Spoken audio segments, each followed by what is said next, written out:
Changes around us every day. So, how do you manage the changes that happen in mining year round? Welcome to another episode of Change Itself, hosted by Gus Miner and Eric Demers.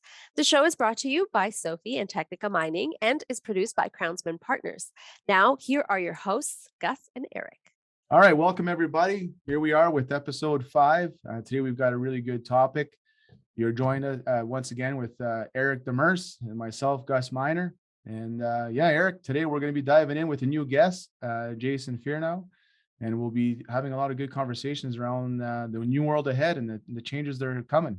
How's things been with you since our last show? Yeah, things been a blur, Gus. I've been moving. I'm between 3 houses right now, getting bought a camp last year, then we convert to a house at some point in the future. So I'm between there, my old place, and the place I'm renting for now.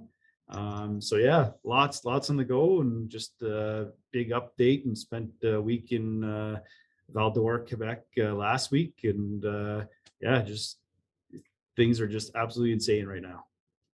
Yeah. Oh, yeah. When we think about, we were talking about moving a couple of episodes ago, and then I've also moved at the end of August, and it's been a heck of a ride. And we talked about how this pandemic has caused a lot of change for a lot of people, and a lot of that was, where I'm at right now is not that cozy anymore. Now that everybody's here in the same quarters all the time, so there's been a lot of movement all around, and real estate did what it did, which has been pretty wild. So.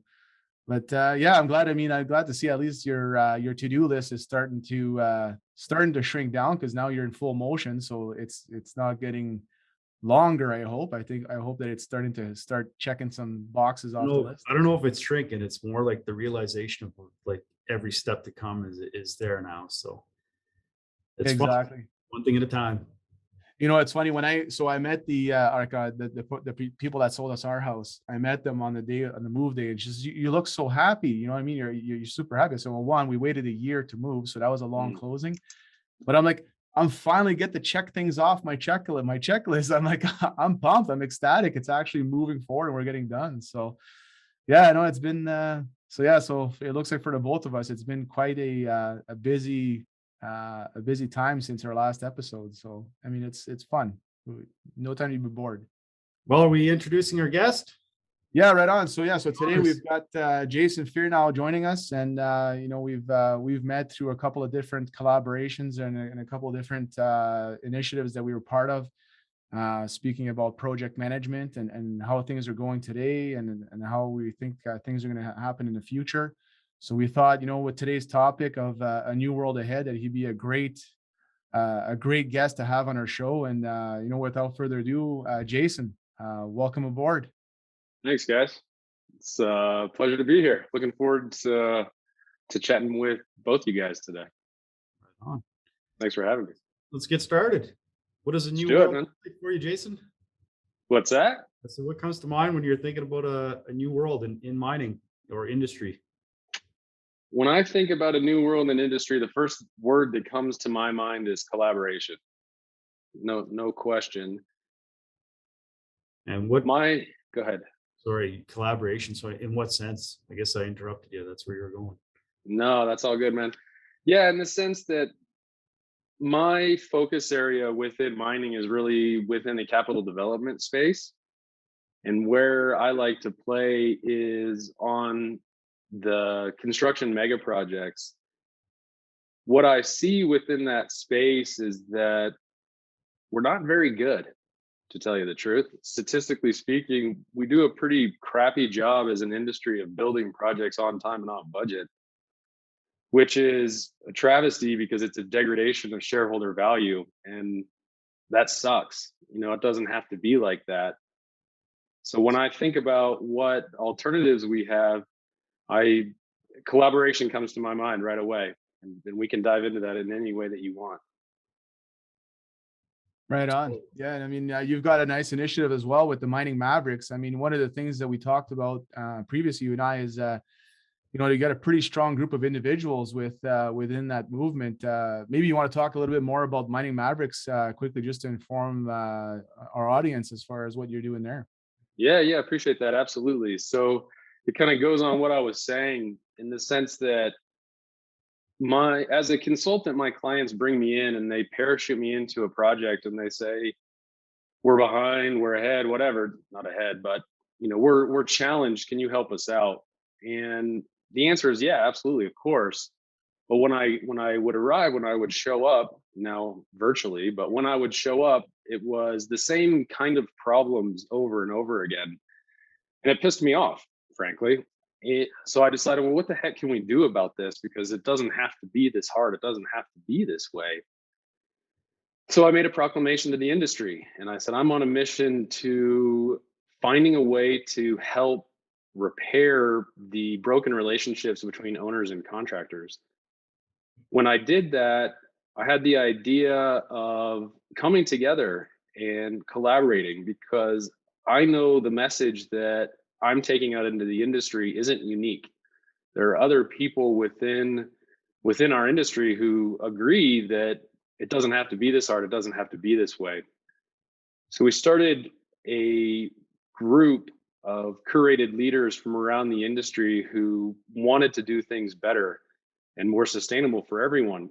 So we started hosting roundtable sessions where we would pick a deliberate topic: owner contractor relationships. Why are they always adversarial?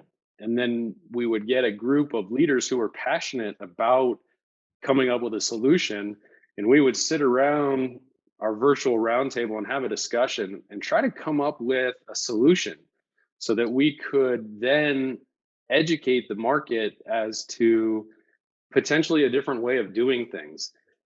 We're doing this way, but this is the effect. 90+% of projects are over budget and late. We don't want that. What can we do as an alternative? So we started having conversations about various topics, and then my team would take those topics and publish them out to the industry in hopes of educating people on a different way, a different perspective, a different potential solution.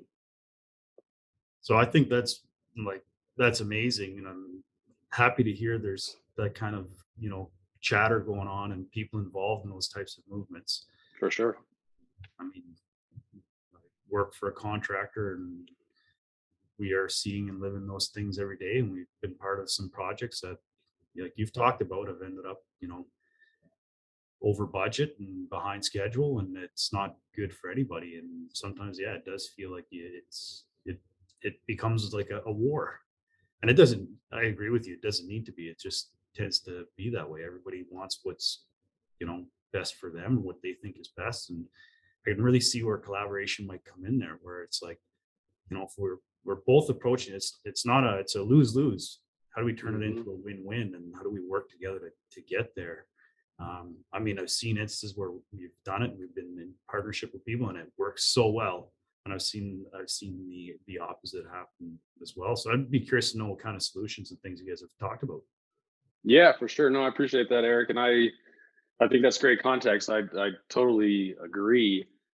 So traditionally within mining, within major capital development, the customary model, well, let me back up. Mining companies are good at taking rocks, making them smaller, dousing them with chemicals, and producing the end product, whatever that may be. Now, I know that that's obviously an oversimplification, but the point is that mining companies are good at mining. What mining companies are not good at traditionally is building, construction. It's a different industry. It's a different skill set. So a mining company will take a new asset or an asset that is going to be expanded, and they'll say, how are we going to get this done? Well, they don't have the people, the systems, the tools, the equipment to do it. So they go out to a third party and hire a contractor. Contractors work in that space. They build stuff, so they know how to do it better than mining companies. They come together in what is typically an EPCM model.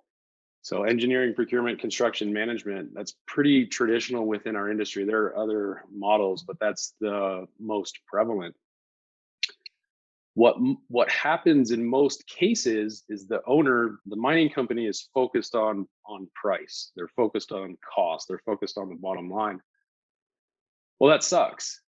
Yes, we should be focused on how much something costs, but it shouldn't be price. It should be value. What's the value that this contractor is bringing to the table?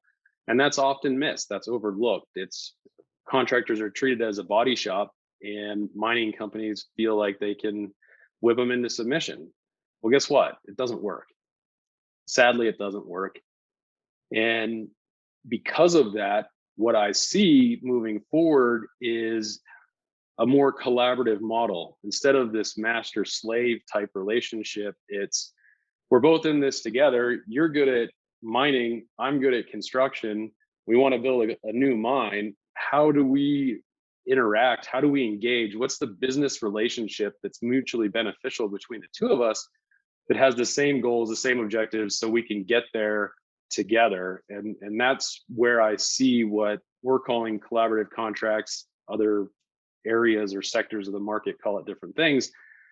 Really doesn't matter. It's coming together as a team and playing together and having common goals that I see is really the way of the future. No, absolutely. I mean, and then a lot of the stuff that you touched on, I mean, even on my side, I mean, in my time in mining, I've experienced both scenarios. I've Mhm. actually worked on contracts where the mine and the contractor, like, we were in sync, working Mm. together. And not only is it, the collaboration piece that prevailed there, it also fostered the breeding grounds for innovations.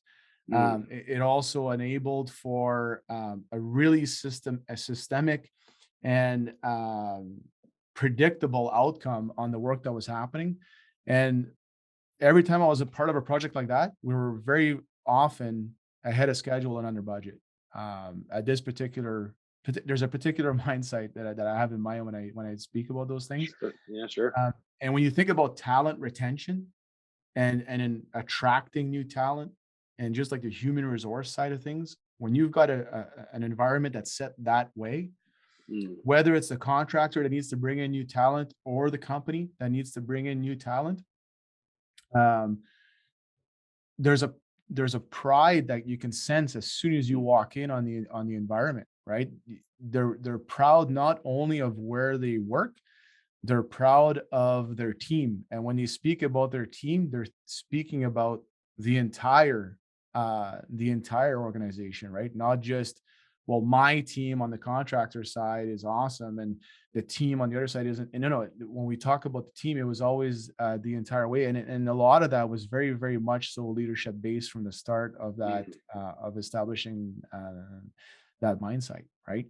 So a lot of that stuff resonates, right? I mean, I've, like Eric, I mean, we spent a lot of time working together as well. And we've had, our work cut out for us as we worked in different environments. Sure. So on that space, I mean, what do you see as far as like, innovation, growth, change, movement? Like, how do we get there? How do we build that up? What have you seen, or where do you see diving into and offering as a proposed way of being from that space? Yeah, sure. So brick by brick, man. I don't know how else to do it other than brick by brick. But what I will say is the good news is we're having more conversations about this. So one of the things that the Mavericks have been able to uncover and solidify, at least in my mind and others, is that there's a subculture of individuals within our space who want to do things better. So the conversation started small, but it's growing, it's expanding. There are individuals and companies actually that have a progressive mindset, and they look and they say, if you think about mining and capital projects, there are different generations that have serviced the industry. There are folks that are in their later years, in their 70s and beyond, that were the previous generation of leaders. Well, they had a way of doing things, and that worked for them, and they're on their way out, most of them. However, there's a big void. There's a 20-year void of talent within our market based on commodity cycles. So now the new generation of leaders is us. It's folks that are in the similar circumstances and age as us. With that, there are people that are looking for solutions. They're saying, well, wait a second, these statistics suck. Bringing a project in late and over budget really sucks. Why is this happening? So they're having the conversation and they're looking for solutions. And because we're having conversations like this, there's starting to be a bit of a trend. You know, people are pulling on the thread of what's possible, what's next. If I step back and I say, where have there been wins, or where have there been things that are progressing in the direction of collaboration? What I see from my vantage point is what is not necessarily a new model, but it's being implemented more and more. And that's in the underground space, really coming out of Australia. So the underground contractors have said within their space, well, wait a second, this isn't working for us. So they've started really working together. They call them alliance agreements, but it's basically working together, collaborating. And guess what? They had success. So they started having success. They took the model out to places like Saudi Arabia and Africa and other places. And now they're starting to move into South America and even North America. So we're seeing the trend of that alliance agreement coming west. What we're also seeing is that the more it's implemented, the more success they have. And while, you know, people find out that was a good project, you know, people liked it, it was good, it did well for the market, it did well for the contractor and the owner. Oh my gosh, that's possible. So people are starting to say, well, maybe there is a better way. And as a result of that, you know, we're really helping our clients determine what it looks like to be an owner, what it looks like to be a contractor, and how to come together on the same team and really sing to the same sheet of music. Jason, could you elaborate what is that alliance agreement? Is it between the mine operator and the contractor? Is it between different contractors? I think our audience might be interested to hear a little bit more about that. Yeah, no, of course. Thanks for that, Eric. Yeah, what I'm suggesting or what I'm discussing is a relationship between an owner, a mining company, who has a need, and the need is either an expansion or a new asset. And the other party is a contractor. So an organization that has the people, system, tools, and in some cases, the equipment to build that new asset or expand upon an existing process facility, which is usually what the case is, adding a new line or something like that. So you've got the owner and the contractor, and the paradigm shift from what's typical within our industry, to put additional context to it. Typically the owner, the mining company, would come in and they would act as if they were King Kong and say, you know, the relationship is that if you guys are late or if it's over budget, that it's your fault. And I'm going to take out my stick and I'm going to beat the crap out of you and beat you in submission to make you go faster and cost less. And contractors would take it because, well, they're in business to make money and they made money. However, they didn't like it. And they didn't put their best people on the project either. It's like, if we know we're going to get whipped and beat, then there's no reason to put our best assets, which are our people, onto this project. We'll just do the best we can. We'll cover our overhead, but we're going to put our high quality, high talent people on projects that are more lucrative and give us more of an opportunity to succeed. So they did. But this has just generated over time and really created a pretty crummy scenario, pretty crummy environment. What you have now is mining companies that are having a hard time finding talent for their own organizations to build projects, which was okay for a period of time when mining companies were relying on contractors. But because we've been so abusive to contractors, and I know I'm beating up on mining companies a little bit, contractors aren't perfect, but because the industry in generalities has really been adversarial toward contractors and hit them on margin, they don't have the talent either. They used to, but they don't, not in the same way. One, because the generations have left and there's a vacuum behind it, but also because who wants to be in a business where you just get the crap kicked out of you all the time and you make a small margin? It's not attractive. So companies have left mining and gone to other industries that are a little bit more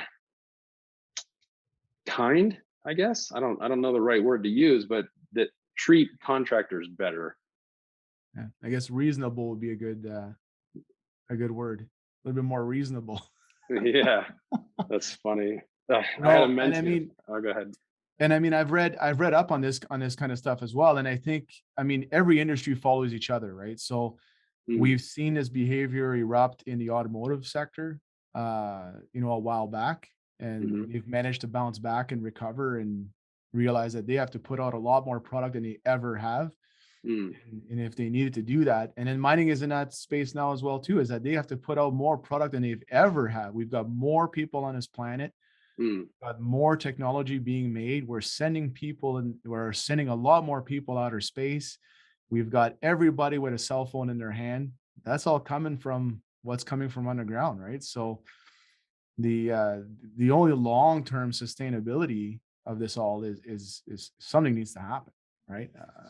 Especially that we can't find any of the talent to go on either side, whether it's contractor or company, right? So it's that was a great share. I mean, I'm always learning a ton mhm. when we have these discussions openly, because we get to share what our experiences are. And this has been a heck of a conversation so far. So thanks for bringing that to your attention, Jason. Every worker deserves to go home safely at the end of every day. Book a demo with Sofvie to discover how their groundbreaking EHS management software empowers workers to proactively avoid hazards and how organizations like yours can cultivate a stronger work culture. You can learn more at sofvie.com. Technica Mining is a premier underground mining and construction contractor. They stand for delivering quality project work on time and on budget through innovative thinking. Their excellent safety record, experienced workforce, and large equipment fleet will guarantee the timely completion of all your project's needs. Trusted by the world's leading mining companies, Technica Mining has over 20 years of experience in mine construction, development, and production. Contact Technica Mining to take your next mining project to the next level. Learn more at technicamining.com. Change Itself is produced by Crownsmen, the voice of industry. Check out more, including The Crownsman Show, Mining Now, Crownsman Energy, and Crownsman Egg at crownsman.com. Yeah, of What course. so what's next with the Mining Mavericks? Like, what can we expect? Like, what can we take a dive into and learn from the Mining Mavericks moving forward? Yeah, we're always looking for new and innovative ways to get information out there and to, bring this to a wider audience. So we've been doing the roundtables for a year now, which have been great. And we have, a decent amount of folks that chime in. We've started doing our YouTube channel. So one of the beautiful things about the Mavericks is the roundtables are totally anonymous. So you can have people that come and say what might be unpopular and not worry about blowback or negative ramifications of their words or their position. And I love that. So we're going to keep that. What we've done now is for folks that are in a position to say what they think and not worry about getting canned or something along those lines. We have a YouTube channel, so we've got a dozen or so interviews online of folks like yourself, Gus, obviously, that have an opinion about what we can do and how we can innovate and how we can collaborate and work together. We also have the opportunity to speak at various events throughout the industry. So in November, I'll be speaking at the Canadian Institute of Mining Global Capital Projects Symposium in Toronto. And the topic there is going to be exactly this. What is the new way? What is the way that we can work together, that we can collaborate through contracts? So we're really trying to get the message out there. I don't know, maybe I should write a book. I don't know, but always open to creative ways to communicate and to transmit information. The generations that we're reaching out to don't read. That's what we're talking today. So How's that? Consumption is Yeah, through media, right? So, but that's right. uh, Saudi. now as far Yeah, I as mean, so Jason, I know we're kind of drilling here because this is such a great topic, but no, dude, bring it on. I got nothing to hide, man. because well, so as far as like your consulting firm, I mean, maybe we could touch on that a little bit as well. Is that Sure. with your methodologies and I mean, you've been very public with what you think about how things are going. What has been, have you encountered any major barriers from, coming in from a different angle than what's typical? Like how's the message been received on professionally on yourself with the contracts you're managing now? That's a really good question. What I will say is that I work with progressive leaders that are open-minded and are forward thinking and recognize that status quo is the definition of insanity. So the folks that believe in the message that we're bringing forward embrace us with open arms. Folks that feel differently, it's usually from the owner side. So the progressive leaders get it and they're like, yeah, we can't treat contractors like dogs and expect them to perform. So they get it. Contractors are begging for this message to be, spread because it's better for them. And it's not about being selfish and being better for them, because it's also better for the owners. But contractors are very receptive to the message of incentivize my behavior rather than punishing my results. There are, however, folks that are within the industry that think that contractors are making these huge margins, these huge profits, and therefore it's okay to just beat them because that's what we've been doing for generations after generation. So we get resistance there. So it's not uncommon for a progressive leader to bring our company in. We'll set a strategy collectively, collaboratively with them on what will work in this instance, because there's always different circumstances and dynamics. And then we take it out within that company, within that organization, to typically the region, the mine site, or whatever. It's oftentimes during that process that we encounter friction. And that's when the education process takes place. Why do you think this is good? What are the results that you've got so far? Oh, they're really crappy. Okay, well, maybe we should look at doing something different. What do you think about that? You don't want to do something different? Okay, well, what are your suggestions? So we go through that iterative process of unpacking different behaviors and different approaches and what the end result will be. It's like anything else, Gus. It's like the way I look at life is the first thing that you've got to figure out is, what do you want? What do you actually want? What are you trying to achieve? And then you can reverse engineer a way to get there. It's the same thing with one of these big projects. One of the first questions I always ask owners is, what do you want to be when you grow up? Do you want to have a mutually beneficial relationship, or do you want to be an asshole? They're both options, and the ones that say mutually beneficial, then we figure out a way to get there. The ones that say, I want to be an asshole, well, they can go be an asshole somewhere else. They're not my clients. Right. It's quite timely because yesterday I had a session, and one of the things at the end of the session, so I'm going to quote him, and Dan Martel, I'm sure I'll mention him, but he mentioned that right at the end, he says, you know what, everybody has a goal and everybody has an objective of some kind. And they don't often reflect on, who do I need to become to achieve that goal? And then once you realize, who do I need to be to achieve it, then you start your development path to become that person. It's so true.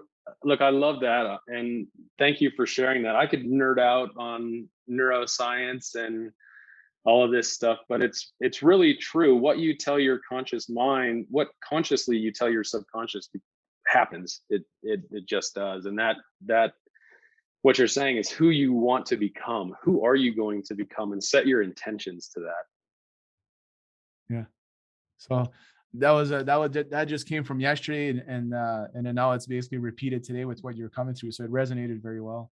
Oh yeah, no, I appreciate you making that connection. And then Eric, I mean, one of the things that we like to bring in our show as well is a little bit of tech talk Mm, at the end, because there's always some tech. And then Jason's got some background in information systems as well, from Penn State, right? you know it, buddy. Right on. So, have you encountered anything new since our last episode, or anything that we want to maybe touch on from the tech side that we want to educate the audience on? I haven't come across anything, but I'd be interested to hear if either one of you guys have. I mean, I know I've been fairly quiet, but it's just been an awesome conversation to take in and be a part of. Yeah, if you guys have something you guys have come across that, I'm all ears and excited to learn. Right I've on. got I've got one that I was recently introduced to. So I had a conversation with James Kerr, Keir, and one of the things that he contributes to is a company called MyWexLog. And what's cool about this platform, this application, is it helps people track their skills, their development. So it's almost like a dynamic resume. And I think if you circle this back to the conversation we had about talent and new generation of leaders and stuff like that, there also needs to be a different way of looking at people as an asset, as a resource, as a way to get a project done. So this is a way to really get some insights and into people's skill set. So for example, if I said, Eric, we had a conversation on contracting, and then I could put it into the system and you could essentially validate, yes, Jason has the skill set in this area. So it's got some back end validation that I think is pretty cool. Right on. So, and I guess they'd be working on getting some kind of a standard set up where it's like they're the Amazon of human resources, basically, right? Yeah, could be.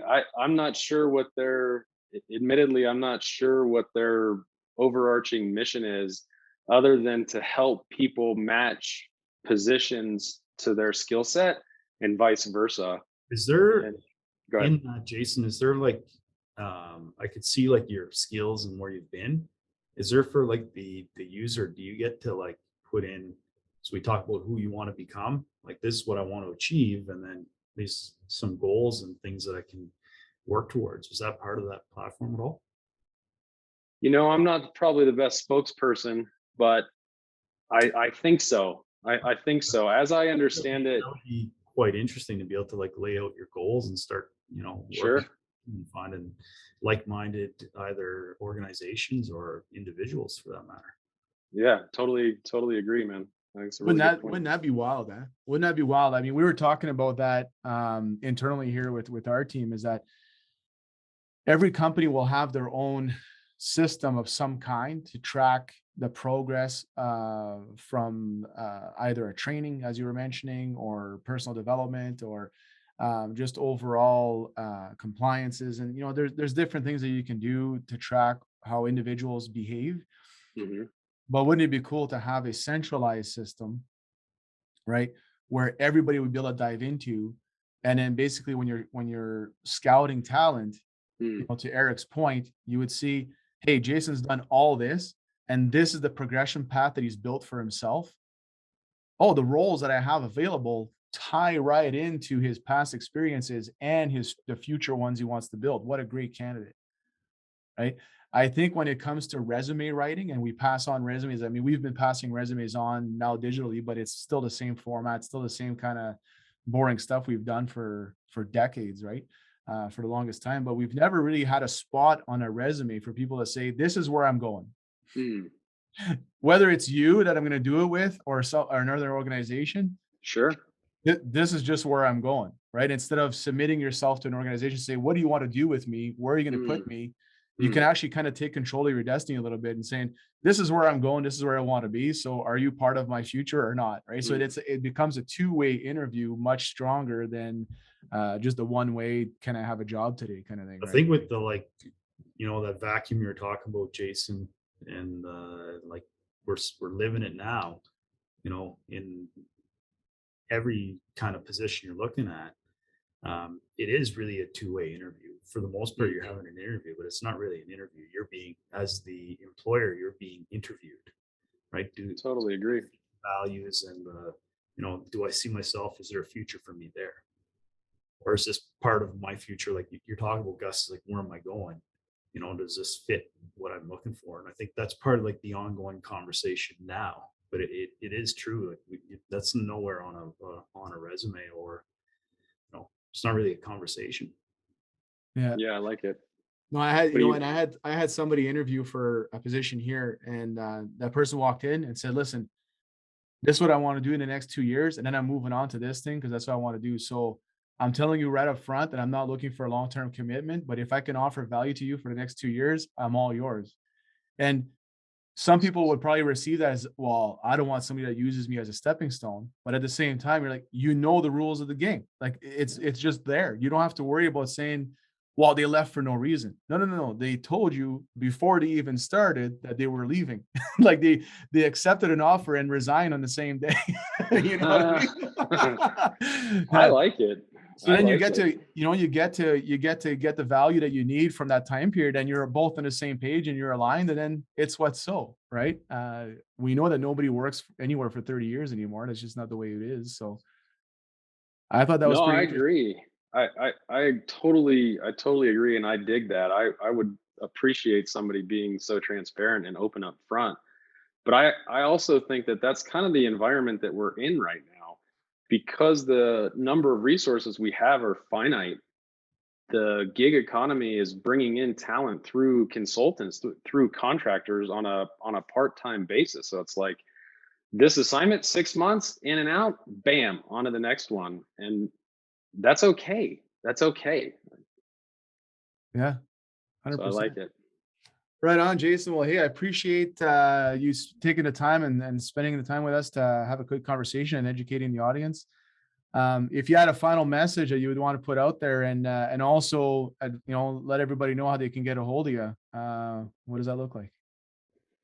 Yeah, for a final message, I would say that for anyone who considers themselves progressive and open-minded and wants to talk about what's possible, hit me up. I'm always open to understanding other people's perspective. It's not what Jason thinks, it's what other people think and what the masses think and how we can work together. So anybody who shares that passion, that vision, please reach out. I'd love to chat.